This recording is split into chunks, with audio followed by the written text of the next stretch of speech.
wrestling fans, and welcome once again to another episode of Wrestling After Show, coming at you from the palatial After Show studios right here in the heart of the Mid-Atlantic territory. I'm Heath Haynes. I'm Jonny Fairplay. And we're here to talk about stuff we like in professional wrestling, ladies and gentlemen. The one relentlessly positive, just showering and positive thoughts is this podcast. You can rely on us among all other podcasts on the wrestling podcast territory to always bring you the stuff we like as opposed to the stuff we don't like. But we usually do talk about a little some of the stuff we don't like. I might not be your guy this week. Oh yeah, not a lot to like. I'm trying to stay relentlessly upbeat in the shadow of everything that's going on in the actual world. We like to lighten things up and talk about professional wrestling for a little bit.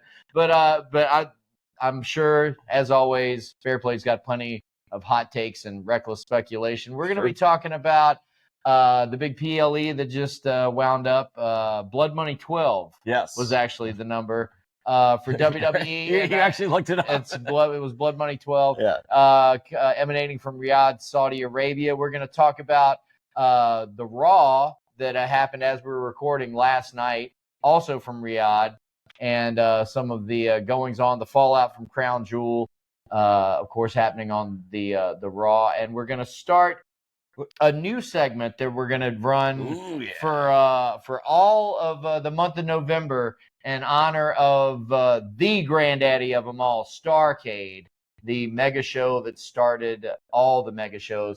We're going to be highlighting some matches in a series we like to call Starrcade Sleepers, where we're going to talk about some of the matches that are maybe not talked about so much. Of course, in the annals of Starrcade history, everybody likes to talk about Flair Harley from Starrcade 83. Of course, the I Quit match from Starrcade 85 gets a lot of talk. The dog collar match also from Starrcade 83. Night of the Skywalkers from Starrcade 86. We're going to be talking about some of the lesser known matches from the history of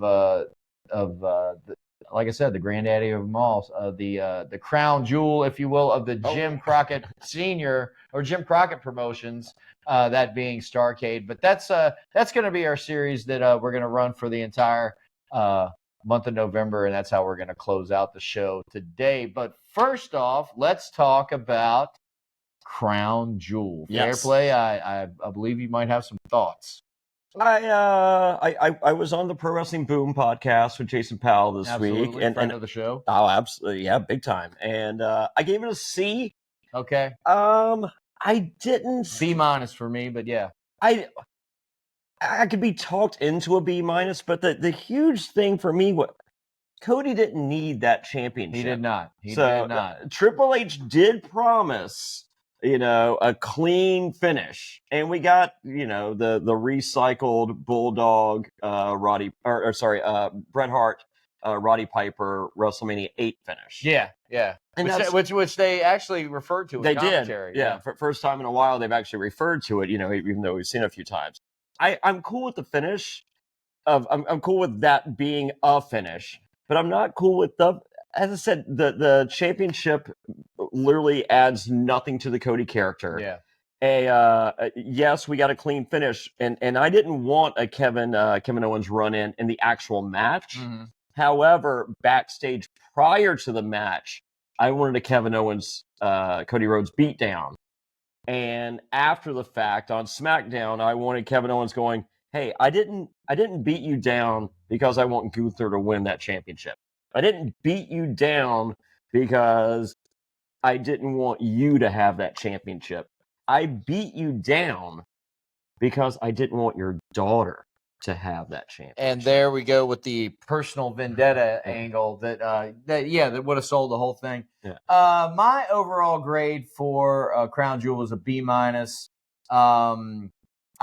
love the main event. Of course, if you've ever followed the show, in my mind, I wanted to see Cody's first program out of WrestleMania after winning the title. I wanted a whole program with him and Gunther. We got a compressed version of that. Yeah. Which didn't work out great for Cody. I mean, the last 2 weeks of promos, we were creeping in on Cody AEW. Well, the whole thing, it was. I mean, it's just trying to get people to care about this thing that nobody cared about. Was almost an insurmountable objective. I don't care how good you are in promos. But this match for me delivered. It was easily the match of the night. Yeah. And I absolutely loved the finish out of nowhere. It made sense in the story that they were telling, where Gunther, his objective was not only to beat Cody Rhodes, but to choke him out with that sleeper hold. So Cody knew it was coming, and when the time was right, boom, just reversed it. 1, 2, 3, kind of out of nowhere finish. I loved it. I thought it was perfect. Gunther shocked and dismayed, but they still shake hands. Yeah. And so they're not done by a long shot. I want to see a return of that match. So are you trying to tell me that the Saudi Arabia Heavyweight Championship is the Code of Honor Championship? Yeah, I'm not touching that one. So that was other stuff that happened but I thought that match was tremendous. As far as other highlights of the show, for me, I really liked the women's tag 4-way. Loved it. That might have been my favorite match. I thought that was great, and I cannot wait for Jade Cargill to actually develop a little bit more in ring, so we can see a one-on-one with her and the up and coming superstar Lash Legend. Everybody knows how I feel about Lash Legend. Yeah. Every time that they had that exchange. Those are real. But anytime that they interacted, there was electricity, and it made, in my opinion, Jade look better than she's looked in a long time. But yeah, that match was fun. Once again, MVP Chelsea Green. Took a lot of bumps in that. She's a bump machine, man. She's so great at what she does, and there's so many complaints. It's like, oh my God, like, give her some wins. She's a bumping heel, man. She's, as much as I want to see Chelsea get her gold watch, get her flowers, get what she's earned. At the same time, she's being showcased as a loser in a predominant way. Yeah. So I think for everyone, it's just like, oh my God, like Chelsea's doing so great, give her some wins. I'm like, I don't feel like if I watch this and Chelsea doesn't get a win, I'm just like, oh well, I like watching her work. None of that. Well, so much of that match would not have worked without her. Oh yeah, she was the glue. So that was great. And Piper Niven's getting the rub too, and Piper Niven doesn't need the rub, but in the grand scheme of things, yes, she does, and I love that. Well, they're former women's tag team champions, and having that rub has obviously paid off because they are at a higher position on the card now, in my opinion. And Chelsea Green all day. I liked the triple threat U.S. title defense. Hard-hitting match. I wasn't super invested in it, but it didn't make me mad. I'm sure you have a different opinion. Your boy LA Knight, he loves that top rope spot, don't he? Man, literally groin spotted himself. He loves it. It does not love him. It does not love him. It loves it for me. I can watch him fuck that up every time. Every time. Yeah. Every time. We gotta be en route to a LA Knight heel turn, right? I'm thinking that just watching any asshole that is a referee in your championship belt and that shit vest. Well, and he's got the personalized belt now. Oh yeah, I noticed the personalized strap on that belt, in addition to the side plates. And there's something to be said for game face coming to the ring. He didn't have a game face. He was straight up had a scowl on his face, and so starting to see little, changes in his and just like facial expression and stuff. I think a heel turn is in the offing and for LA Knight.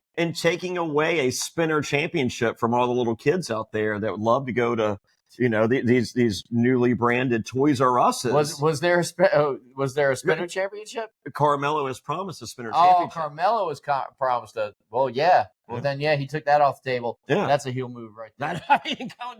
Do you like the spinner belt? No, I mean, it's not for me. It's not for me either. But did you ever hear the explanation by Bruce Pritchard on the spinner belt? Oh, I think I have heard this horse shit before, but yeah, refresh it for me. So Bruce Pritchard was Conrad Thompson on Something to Wrestle with Bruce Pritchard asked him about the spinner championship that John Cena made famous, and Bruce Pritchard, who never lets facts get in the way of telling a story ever.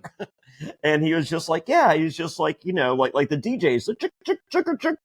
And he was like, so that's why we did the spinner belt. And Conrad goes, you're going with that? And he goes, yeah. And he goes, so that's the conversation that happened. Vince McMahon, John Cena. Yeah. He goes, yep, that's how I remember it. Yeah. He goes, you don't think it had anything to do with the spinner wheels that were popular with cars because that's what it was? Yeah. He was like, oh, yeah, that. Yeah, that too. Wait. What did I say? Yeah. What did you say? Yeah. That. Yeah, whatever. That. Yeah. But literally just double down. That sounds totally right. Yeah, I love it. That is one of my favorite moments. Like, it's just like, I love Something to Wrestle with. I love Bruce Pritchard. I love Conrad. I mean, Conrad literally was a founding father of this network with me. We did Survival of the Fairest. It was a Survivor podcast, me and Conrad. And so, I've just been a fan forever and a friend forever. But like, there's so many stories that Bruce tells so convincingly, and you leave the podcast going, well, that's what happened. Yeah. And then you have those moments, when he equally as convincingly told you that story, he's like, oh yeah, the other. Yeah, no, that's not what happened at all. Other matches, I wasn't invested in the Women's Crown Jewel Championship match. It was a rough match. I'll tell you what, my big takeaway from that is Tiffany Stratton is getting diminished weekly for me. We've both said just in this thing that is not working. Yeah. It's week after week of will she, won't she cash in. I'll tell you who it reminds me of. Money in the Bank winner from 2021, Austin Theory. Another guy who was on the rise, wins that Money in the Bank, and then after week failed cash-ins. And where's Austin Theory now? Nobody talks about him. He's a tag team with one of my good friends. Yeah. So there it is. Yeah. One of your good friends. That's where he's at in life, ladies and gentlemen. Hey! We're going to be hanging out the first weekend in December, Over the Edge weekend. Look for a link in the bio to donate to my fundraising causes there. You're doing a little Grayson Waller collab? Well, he'll be there. I'll be there. Boston Rob's going to be there. Fantastic. Who's to say? Who's to say? Katana Chance is going to be there. Right on. So some heavy hitter. Shotzi. Fantastic. Regardless, back to my point. Austin Theory. Yes, kind of an afterthought now, and they are in the danger zone of that happening to Tiffany Stratton if they keep making her look like a bumbling, inept fool who doesn't realize the power of the Money in the Bank contract. And it's but she did not cash in to win the Crown Jewel championship. Well, that would have been the worst. But at least that would have been the end to all of this.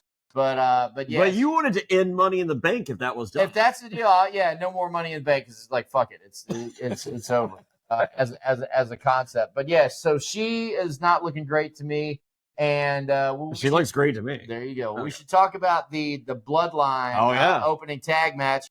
And this is starting to be a trend in general. Solo Sikoa wins in Saudi Arabia. No, this is starting to be a trend in general with me with the Bloodline. I love the story segments and the building up of the drama so much, and then it gets to the match, and I could not give a shit because these matches with other than Jacob Fatu, nobody's really doing anything in ring.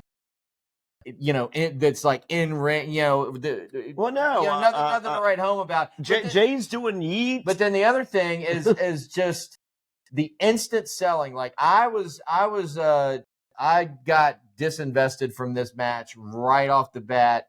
Jey Uso, Tama Tonga, an exchange of blows, like boom, boom, boom, boom, and then Tama Tonga gets like 2 extra kicks in, and now all of a sudden Jey Uso is just destroyed and just selling and can't fight back. And I'm like, no, have a little bit more back and forth, or let the baby face. If anybody's going to be dominant on the outside, not Tama Tonga. Yeah. It wasn't Tongaloa. It wasn't Tongaloa. Who was like, was he even ringside? Did he even make the trip? He was ringside.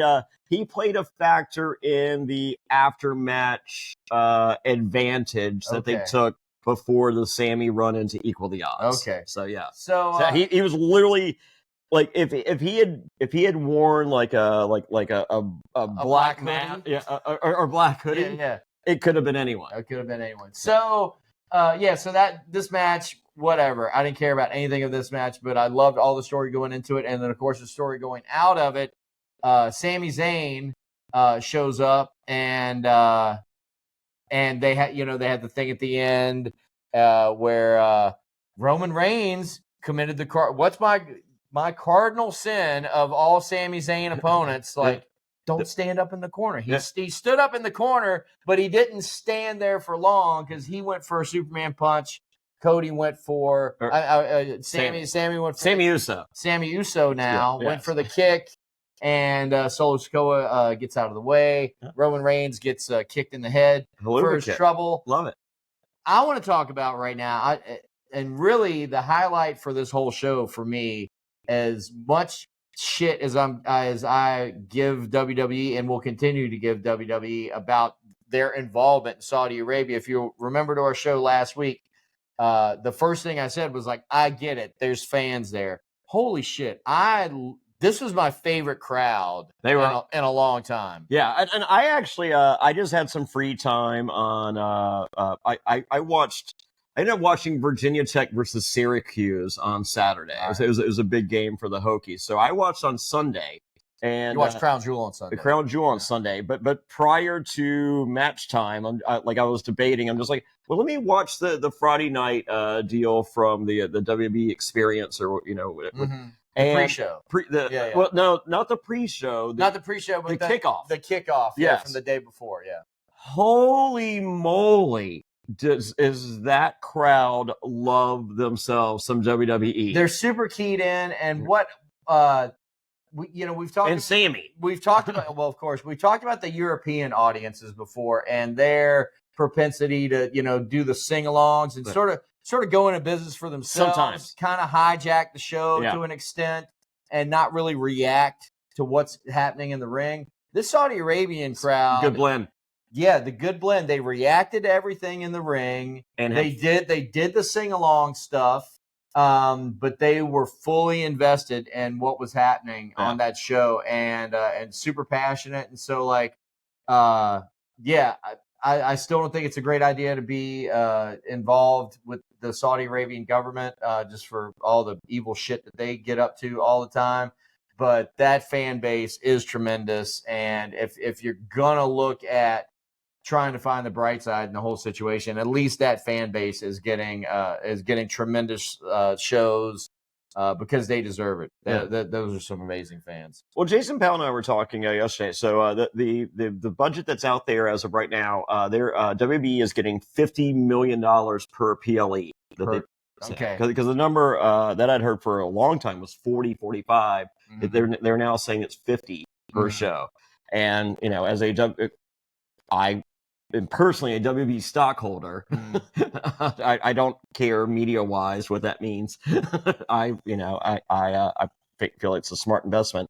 As a stockholder, like $50 million per PLE is great at the on the accounting lines. But I do feel this, and maybe I'm wrong. From We're on Blood Money 12 right now. Blood Money 12. From where we were on Blood Money 1 as a government in Saudi Arabia and Riyadh, and to where we are right now, I feel there have been improvements. I feel like the sports washing might actually be working with you. That's great. If that's the case, I think in general, I think the impression of what the Saudi Arabian government and honestly, I've been so concentrated on American political goings on and other matters in the Middle East not pertaining to Saudi Arabia. I don't know exactly what they've been up to the past couple of years. So maybe they have righted their ship to a degree. Yeah, I'm not saying we're there, but I just feel there has been incremental improvement. Like, do they let women drive now? Is that a thing? I don't know. Yes, but I know women are wrestling. Yeah, women and women in the crowd and women in the crowd. Yeah. They were very passionate about the product, and I love that.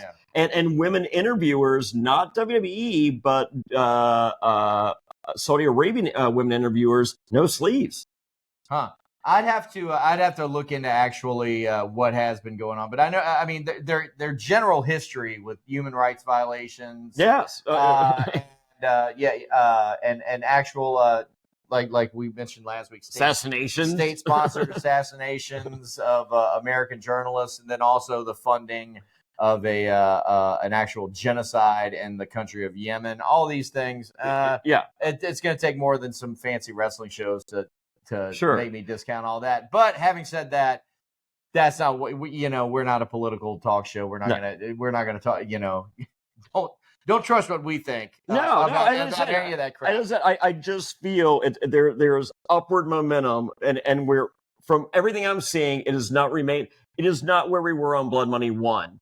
That would be great if that were actually the case, and it could possibly be. Yeah. I'm not sure. But moving on out, well, actually, not really moving on, because Raw from last night. Well, no, we have 2 more matches.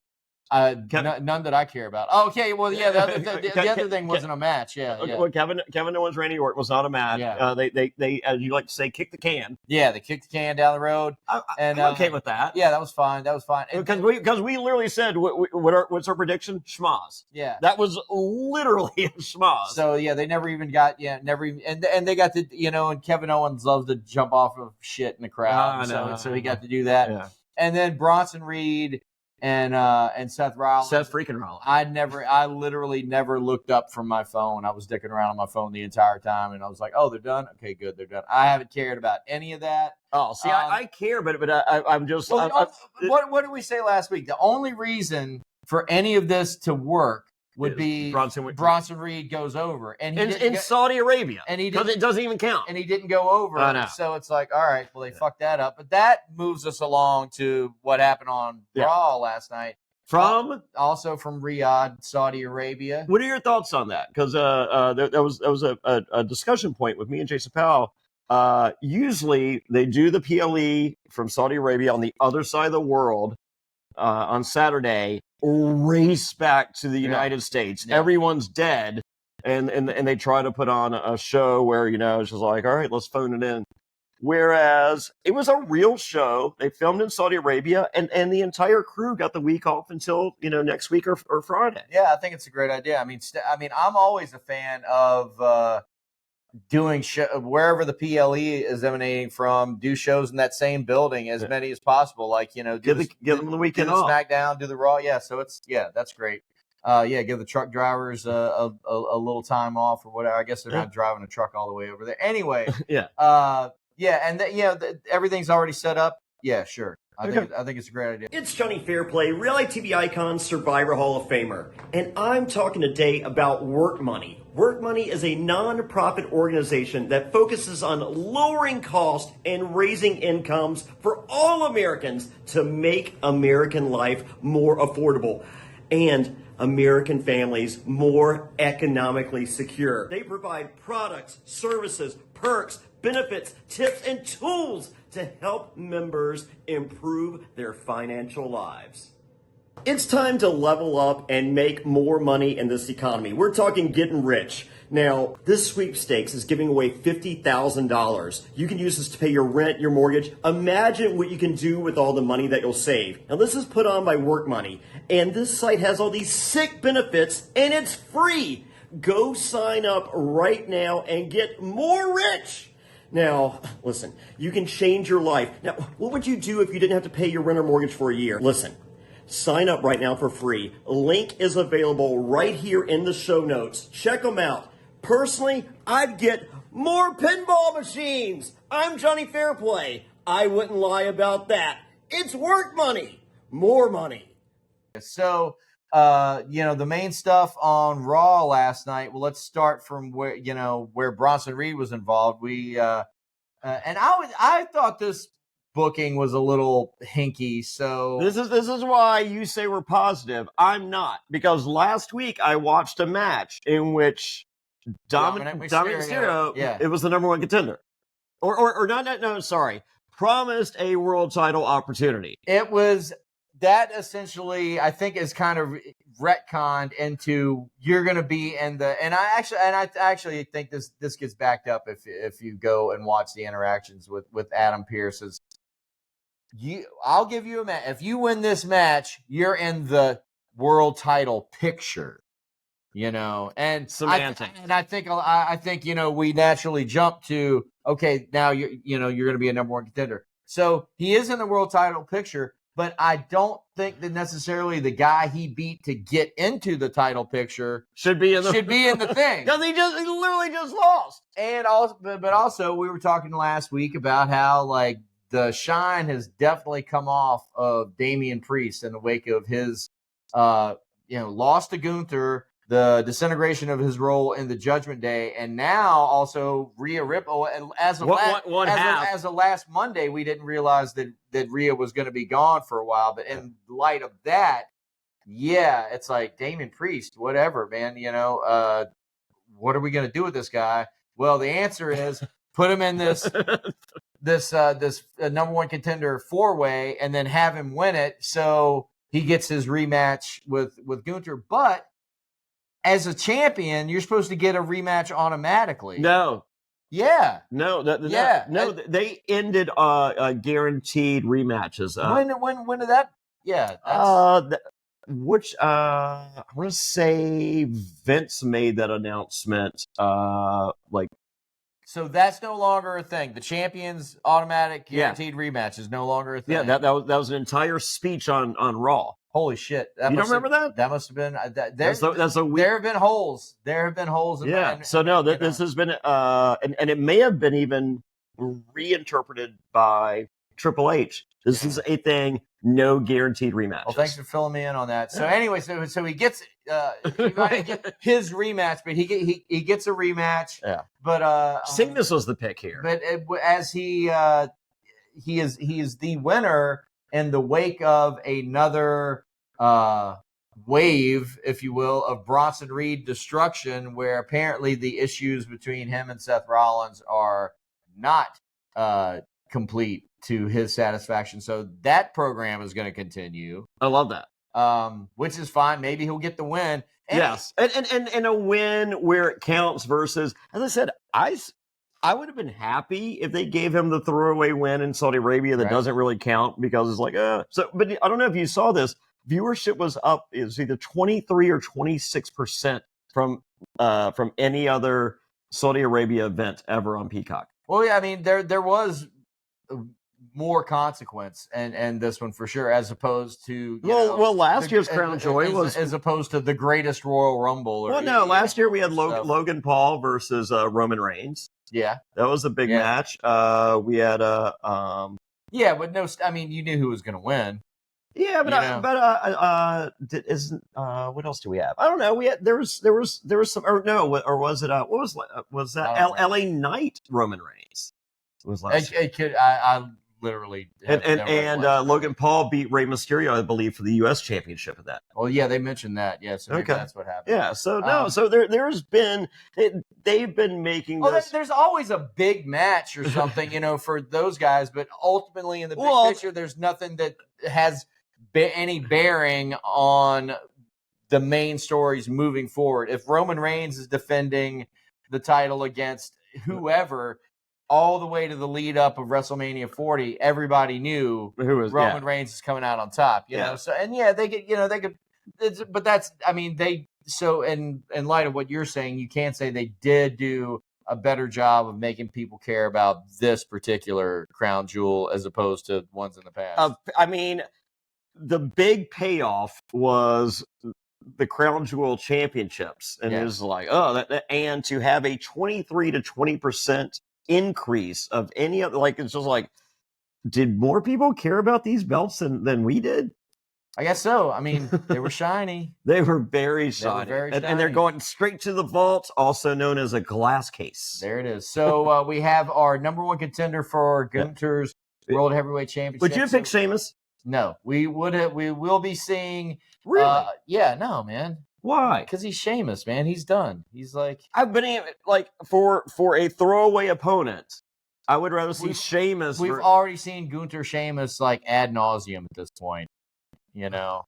And like after the last time they wrestled, you remember the last time he wrestled? They wrestled afterwards. Sheamus is just like a bloody, chewed up mess backstage, and he was like, never again. Kathy Kelly or whoever, Jackie Redmond came up and was like, Sheamus, any thoughts on that match? He was like, never again. Okay. No, of the three formidable opponents and Dominic Mysterio, which was pretty hilarious. Oh, and I thought Dominic looked great in this match. Would you have gone with Dominic then? No, I would have gone with Dominic. I thought he looked great in this match for sure. So we'll get that match somewhere down the road, perhaps Survivor Series. That feels like more like a Monday Night Raw main event.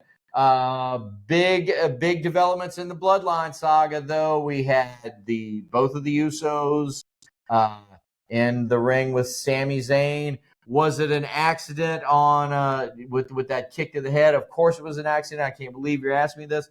Why are you know he did that shit on purpose? And the instant, it was really cool because you had, and like I said, you know, last week, Sammy's role in the whole Bloodline saga is kind of as that POV character. Yeah. It's kind of our entrance into it. And as the POV character, you know, he's like, hey, Jimmy, like, remember, like, you used to be my buddy. Yeah. Okay. You used to be my buddy, and Jay hated me, and now, but here's, like, you kicked me in the head, you kicked Roman in the head, you kicked Jay in the head, and it's like, oh, yeah, all those things did happen. All those things do matter. Yeah. And was it an accident? What do you think, dude? You think I came out there, save you just to kick that guy? Yeah. That's stupid. Guess what? This was great. It was a feel-good moment. I'm done. Yeah, but that's the stuff that the audience members who pay attention, they're like, but wait a second. And so Sammy like brings all those points to the forefront, and then that will lead us to I guess Sammy showing up on SmackDown this week, and all four of them coming together. Once again, countdown to Survivor Series. We're as far as like the likelihood of the tribal combat war games, I would say it's probably going to happen. I say we're at 90% it's going to happen. 4-on-4 though, and that was the second part to this. I don't think we're getting Hikuleo. I don't think we're getting any new guys. I don't think was it Taller Tonga and Taller Tonga and the match itself. Yeah, I think that maybe in the post match, somebody might show up on one side or the other. Taller Tonga shows up to put the beat down on Roman, and then we work our way to. Let's say the original tribal, the original bloodline does win, and then in their moment of victory, here comes this fifth guy, and now 5 guys kick the shit out of him, and now it's like, and it's like I said, in that journey, you like have little steps, like, oh, that was a little victory, but then it's 1 step forward, 2 steps back. Yeah. Now there's this new force to contend with. Do you think we see Paul Heyman before Survivor Series? I'm not looking forward to babyface Paul Heyman. I'll allow a babyface Paul Heyman. I'm not looking for a lot of baby. Like I will take a little bit of it, and I'll, like it's just like, okay, I'm eating this, but like I don't want to keep eating this. I like ribeyes better than bologna. Okay. I'm following. So I'll allow the babyface Paul Heyman. All right. But I don't need a ton of it. Yeah. So, I mean, like, who was, name, like, there's been only a few babyface so we had Jimmy Hart with Hulk Hogan. Right. We had Sir Oliver Humperdinck with Bam Bam Bigelow in WC. In 87, 88. Yeah. And Captain Lou Albano at the end run, with Cyndi Lauper. But all those guys were heels. Yeah. They were heel managers who turned babyface. Yeah. But I mean, and they were all painful. Yeah, and I mean, ultimately, you want to see a heel manager interfere in the match, and it's ironic that you bring that up because right now I can think of the longest tenured babyface manager in my memory who is still in WWE, Precious Paul Ellering. Ugh. I never liked Precious Paul Ellering. With the Wall Street Journal. Yeah, the Wall Street Journal. He had his little way with the promo. And for the record, he was an actual manager. Yeah, he made their travel arrangements. Yeah. He helped them with their finances. And he's one of the few people that was actually did the gimmick. He did all that. So I guess Paul Heyman to an extent.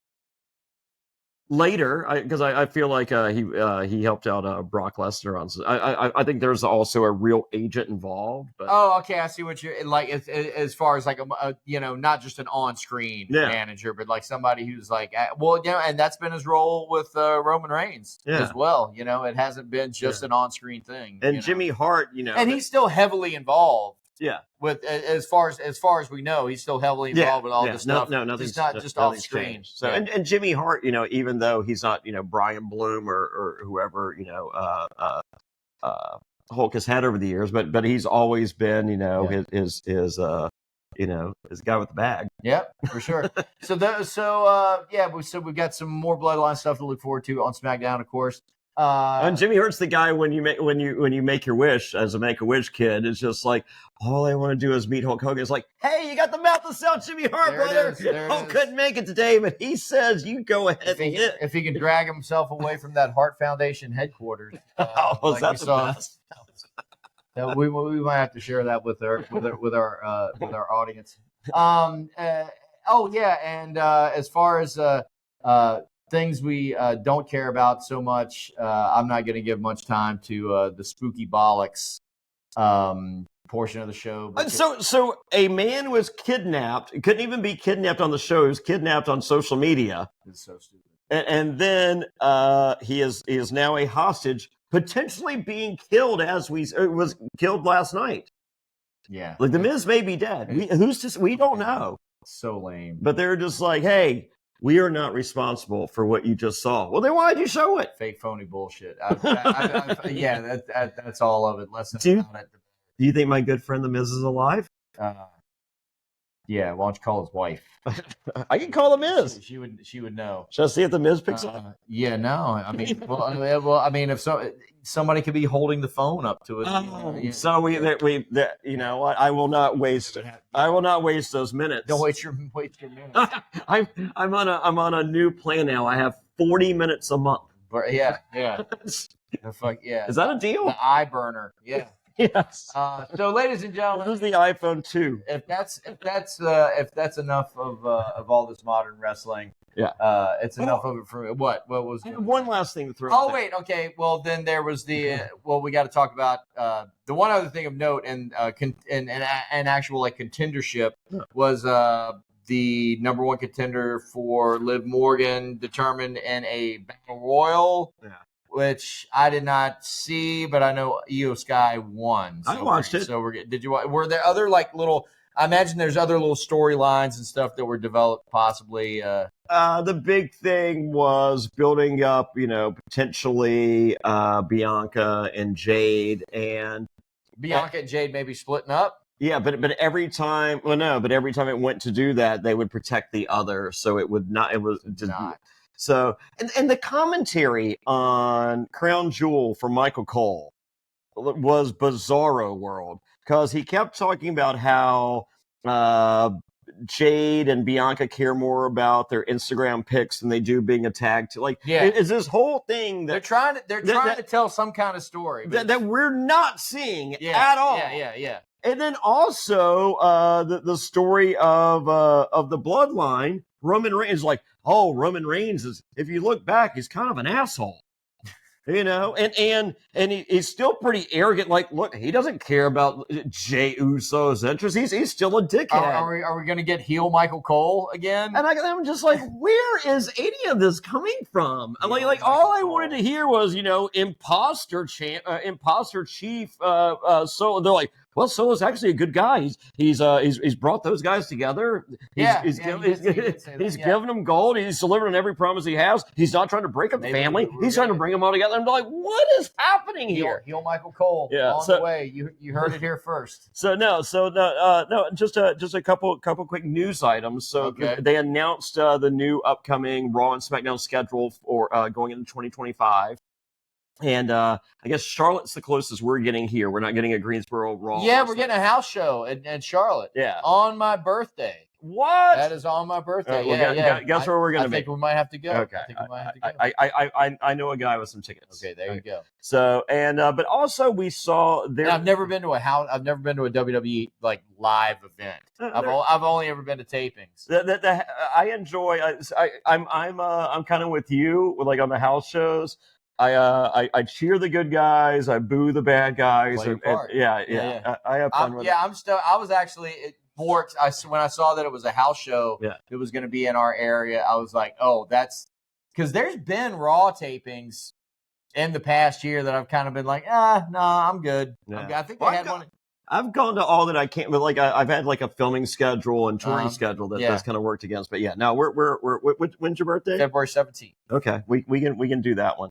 They announced the European tour going into Mania. We're getting Raws and SmackDowns going in, so these are going to be taped earlier in the day, and under the Vince regime, we wouldn't see stuff like that because it's like, oh, the spoilers, it'll kill the ratings. I don't think people care about that anymore. And if I'm WWE, you're looking at inflated ticket prices over there. Yeah.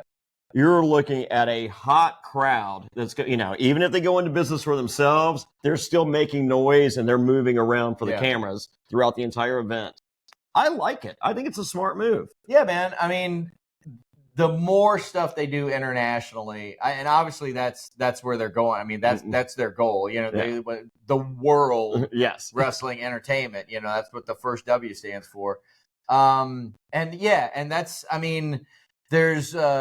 Obviously, the U.S. market, it's not tapped out, but like it's being keep it special. It's being fully exploited. Yeah, it's being fully exploited, and there's fan bases all over the world that they can tap into for more revenue. So they're just going to keep doing more and more international stuff. Well, if they do Greensboro, North Carolina, 2 or 3 times a year, what makes it special? Yeah. So whereas if they come here once a year to Greensboro, North Carolina, which is 40 minutes up the street from us, it's just like, hey, it's that one time a year. We got to go. We got to go. Yeah, we got to go. They're only, you see the schedule now. Yeah, so I hadn't actually thought about it in that list. So more stuff international means fewer stuff in the States, and make it special.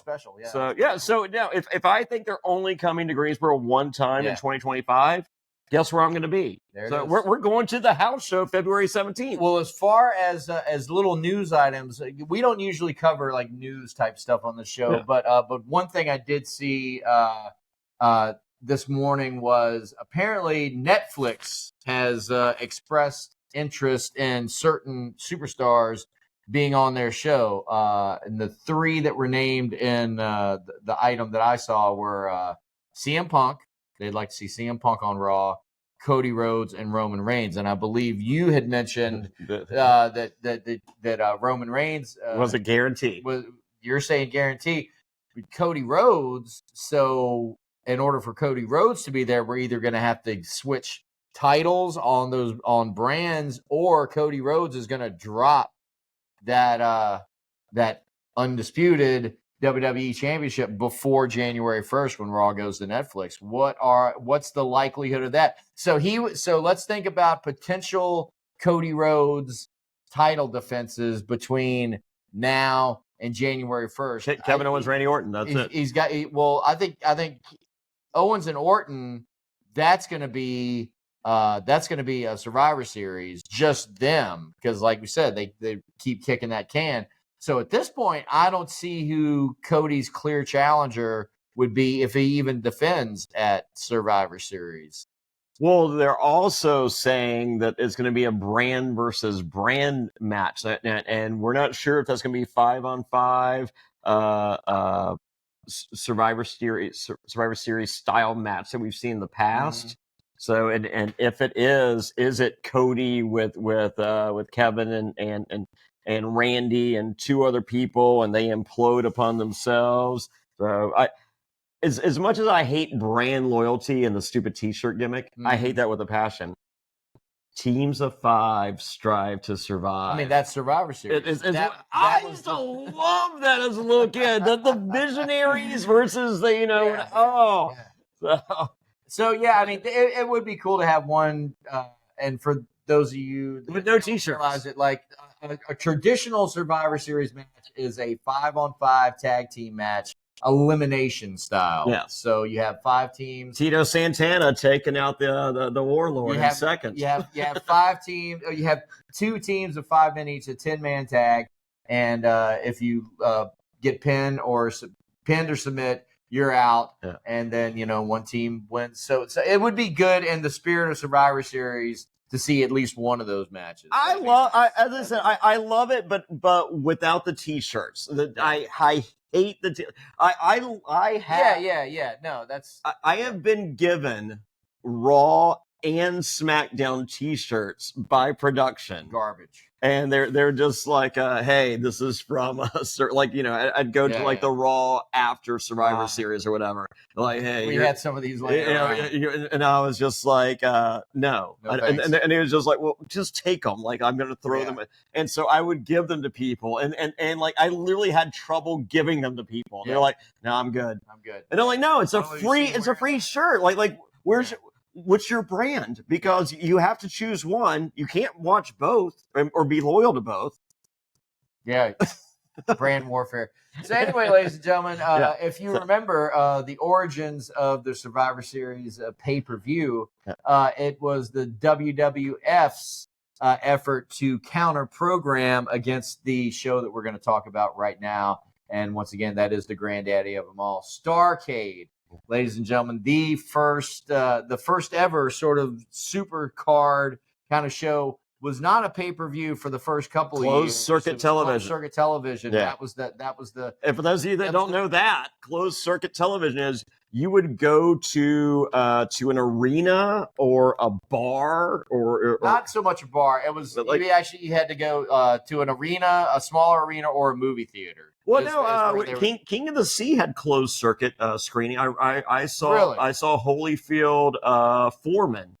Was it Holyfield? King of the Sea is kind of King of the Sea was a restaurant here in Danville, Virginia, and it was a restaurant, but also held a lot of functions. Yes. So it was like an event space. Yes, it was an event space as well. Yeah. So yeah, okay. So that's a little definition of closed circuit. Yeah. And of course, like we said at the top of the show, we're going to talk about some of the sleeper matches, some of the matches that possibly wrestling fans have slept on that we are going to watch and tell you all about, and maybe encourage you to check some of these matches out. So, of course, we're going to start at the beginning. Starrcade 83. The main event. Emanating from Greensboro, North Carolina. And this was all in Greensboro. Later on, the next 2 years, the next 84 was in Atlanta, and then 85, 86 were in Greensboro and Atlanta. Yes. But everything's happening at the Greensboro Coliseum. This is Thanksgiving 1983. The main event, of course, is Ric Flair's attempt to regain the NWA World's Heavyweight Championship against Harley Race in a steel cage.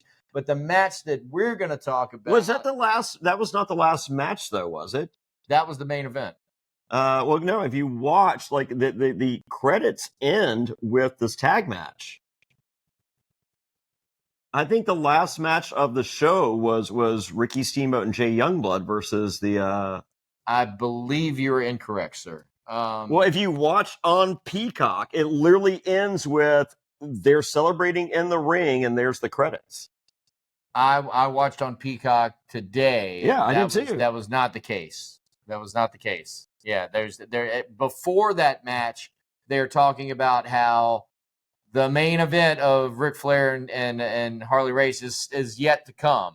And we will go back and watch after. I will show. I guarantee any amount of money that you have in your bank account that Ric Flair and Harley Race is the main event of Starrcade '83. And it was the final, because it's a steel cage. They're not going to put a steel cage. Remember, they don't drop the cage in Greensboro. They build. Well said. The credits in. So we're talking. All right, we're also talking about the Peacock. Did I watch the right pay-per-view? I don't know. Maybe I don't know. All right. So who? So it's Ricky Steamboat and Jay Youngblood against the Briscoes. Yes, that's what I watched. Yeah. Okay. And Starrcade '83, and Angelo Mosco is the special guest referee. Yeah, the credits end with them in the ring and Bob Caudle thanking Jim Crockett for doing this. That is so. Here's the whole thing with Starrcade '83. There was a buildup of house shows at the Greensboro Coliseum, building up to the Briscoes versus Ricky Steamboat and Jay Youngblood. That was the match that literally shut down I-40. Again, I beg do we need to pause? I beg to differ. The match you're referring to was Sergeant Slaughter and Don Kernodle, who were the NWA Tag Team 1982 champions. Thanksgiving. No, it was the summer of '83. Okay, it was the summer. It was the summer of '83, and they had to broadcast on the radio that if you were planning on going to the Greensboro Coliseum, you do not turn around, go home. Yeah, you can't get there. Yeah, you cannot get there, and that is what. So that was the inspiration. This is the inspiration. Okay, for okay. It's the inspiration for Starrcade. But Ricky Steamboat and Jay Youngblood were the hottest baby faces in that territory. Yeah.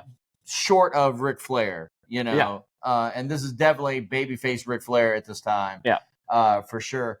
But let's just talk about the match. That's fine. Then you can decide where it exists. No, I believe you, but I will show you what I saw. I will show you what led you to that misapprehension. But sure. Ladies and gentlemen, and some of the build up to this match is the Briscoes were nominally baby faces when they came into the territory. They're scientific wrestlers. Yeah. And Native Americans. And Native Americans, of course. Gerald Briscoe was NWA World Heavyweight Champion. NCAA. No, I'm sorry, not Gerald. Jerry. Yeah. Wait, no, still Jerry. No. You have got me all kinds discombobulated. Of yeah, it's the cool. Yeah, the other Briscoe. I still can't believe we're having this conversation. Me too. About the main event. I know. As I said, I was shocked when I'm watching the credits, and it's literally after the tag match. Yeah.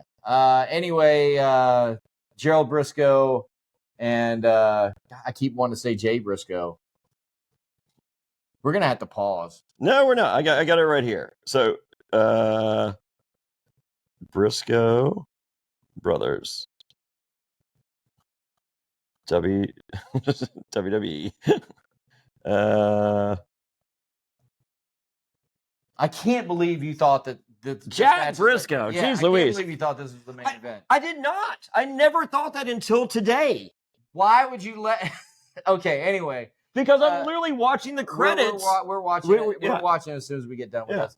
Ladies and gentlemen, I have never thought that until today. I was just like, really? Yeah. I don't.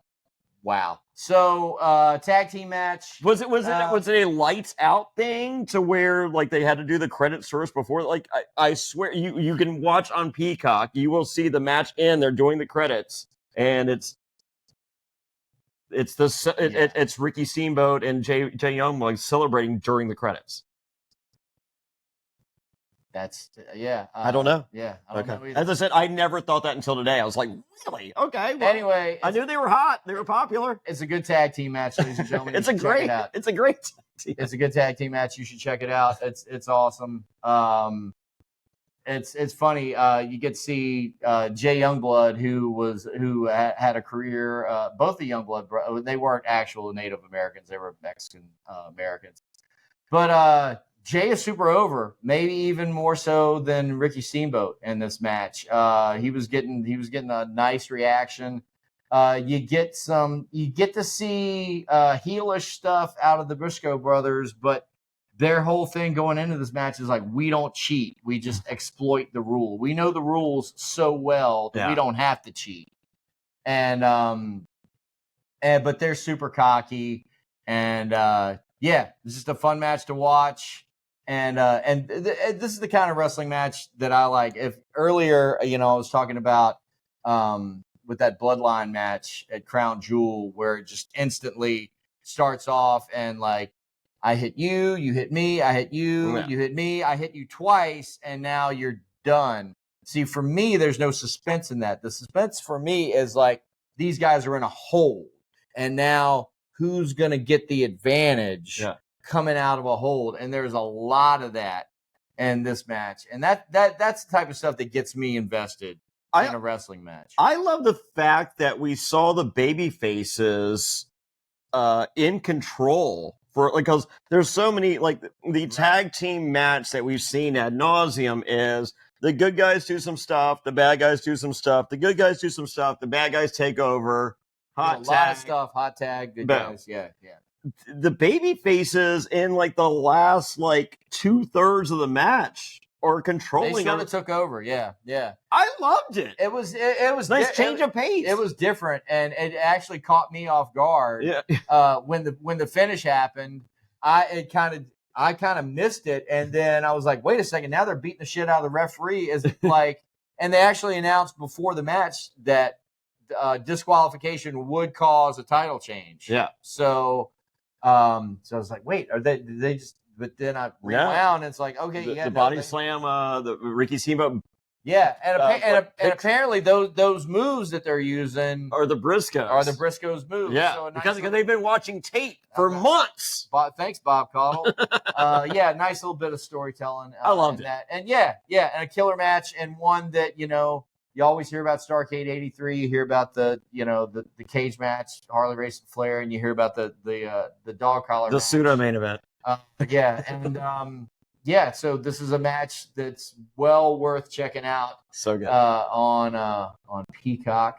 And moving to next week, I'm saying we should check out another Ricky Steamboat match. He was only on the two Starrcades in the original era, but Ricky Steamboat versus Tully Blanchard. I'm all for it. Okay, we're gonna check that one out for next. Two week. of my favorites of all time. I know, right? Yeah. And so hopefully you will check out that and everything else we're talking about.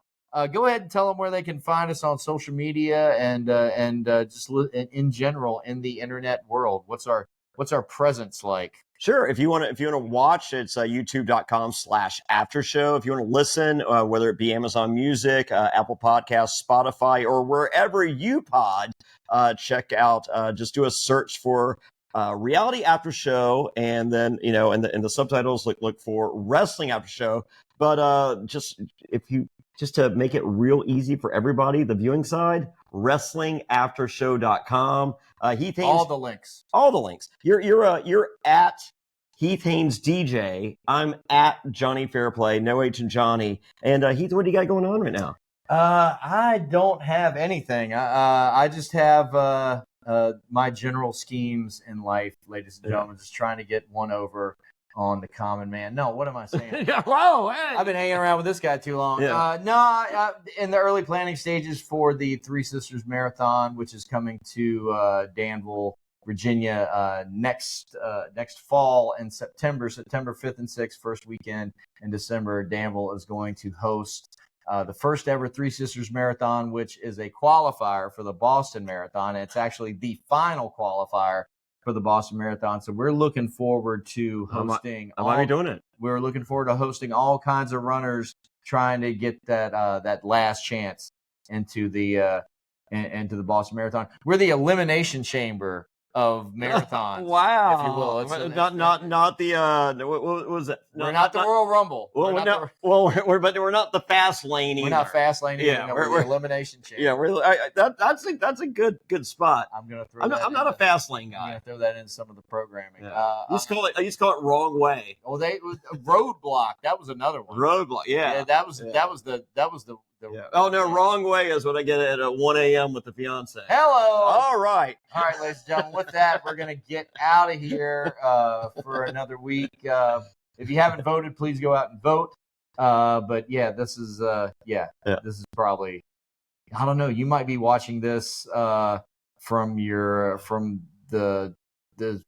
fallout shelter in some kind of Handmaid's Tale / Escape from New York reality that we all live in now. I don't know, but hopefully everybody's fine. We're fine. You're fine. And we'll see you next time on another episode of Wrestling After Show. For Jonny Fairplay, I'm Heath Haynes. We'll see you at the matches.